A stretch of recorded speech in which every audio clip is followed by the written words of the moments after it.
नमस्कार, मी पंजाब टक हवामान अभ्यासक मुक्काम पोस्ट गुगळी धामणगाव तालुका सिल्लोड जिल्हा परभणी। आज आहे 9 जून 2024 आणि मी आहे पंढरपूर भागामध्ये आणि पंढरपूर भागामधला हा पाऊस बघा, हा रात्री पाऊस पडलेला आहे। म्हणजे जवळपास 3-4 दिवसापासून सोलापूर जिल्ह्यामध्ये खूप पाऊस पडलेला आहे आणि हा देखील आहे पाऊस। म्हणून परत एक अंदाज शेतकऱ्यासाठी देत आहे। सर्व शेतकऱ्याला सांगू इच्छितो की शेतकऱ्यांनो, म्हणजे आज 9 जून 10, 11, 12, 13, 14 पर्यंत सर्व शेतकऱ्याला सांगू इच्छितो की राज्यामध्ये जवळपास 12 तारखेपर्यंत दररोज भाग बदलत पाऊस पडणार आहे। पण सगळ्यात जास्त पाऊस कुठं पडणार आहे म्हणून सर्व शेतकऱ्याला सांगू इच्छितो।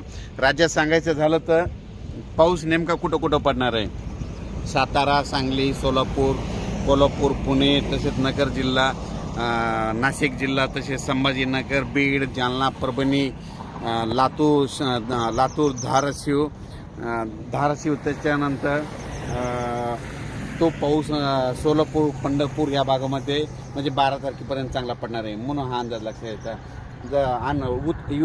उर्वरित राज्यामध्ये सांगायचं झालं तर दररोज भाग बदलत पाऊस पडणार आहे। चांगला असा खूप काय मोठा राहणार नाही। शेतकऱ्याला एक सांगू इच्छितो, जर शेतामध्ये जर एकीत वर असले तर पेरणीचा निर्णय घ्या, नसा पेरणी करू नये म्हणून हे अंदाज सारखं लक्षात घ्यायचा।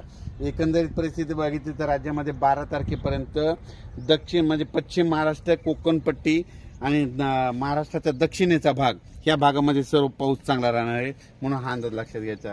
राज्यात सांगायचं झालं तर नंतर 14च्या नंतर परत राज्यामध्ये 15, 16, 2-3 दिवस थोडी विश्रांती राहील, पण 18, 19च्या नंतर परत राज्यामध्ये पाऊस येणार आहे म्हणून हा अंदाज लक्षात घ्यायचा। सर्व शेतकऱ्याला सांगू इच्छितो, शेतकऱ्यांनो, शेतात पाऊस पडल्याच्या नंतर जमिनीमध्ये एक ओल असले तर पेरणी करायला काही हरकत नाही। आणि आता मी ज्या भागात आहे, मी आहे पंढरपूर भागामध्ये, सोलापूर जिल्ह्यामध्ये जवळपास आता म्हणजे आज 9 जूनपासून 9, 10, 11, 12 पर्यंत आणखीन निकडल्या भागामध्ये 2 वेळेस चांगला वडे नाले वाहतील असा सोलापूर जिल्ह्यात पाऊस पडणार आहे। सांगलीकडे पडणार आहे, साताऱ्याकडे पडणार आहे, पुण्याकडे पडणार आहे, नगरकडे पडणार आहे, बीडकडे पडणार आहे, परभणीकडे पडणार आहे, नांदेडकडे पडणार आहे, लातूरकडे पडणार आहे, धाराशिवकडे पडणार आहे, जळगाव, धुळे, नाशिक भागाकडे पडणार आहे, मुंबईकडे देखील राहणार आहे, कोकणात देखील राहणार आहे म्हणून हा अंदाज लक्षात घ्यायचा। पण राज्यात हा पाऊस पडायला सगळीकडे सर्वदूरचा नाही, भाग बदलत पडायला आहे। म्हणजे 2 दिवस या भागात पडतो की 2 दिवस दुसऱ्या भागात पडायला आहे म्हणून सर्व शेतकऱ्यांनी हा अंदाज लक्षात घ्या आणि जमिनीमध्ये ओल पाहूनच शेतकऱ्यांनी पेरणीचा निर्णय घ्यावा। अचानक वातावरणात बदल झाला तर परत एक लगेच मेसेज दिला जाईल। धन्यवाद।